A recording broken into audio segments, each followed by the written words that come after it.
لما ينزرق النحل ليك كيف بيعبي الهلال العسلي وبينفخه مظبوط. تفرجوا كيف نافخوا بهيدي الطريقة، ليك كيف معلي المسدسات الشمعية معلية لفوق. تفرجوا قديش معلية.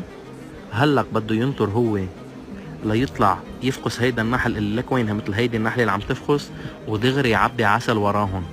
بس ناطر هيدي رقعة الولد لتفقس وتطلع، ودغري كلها بيعبيها. ليك ما اجمله هالهلال العسلي، ليك ما اجمله. هيدا النحل اللي بيجيب عسل مظبوط.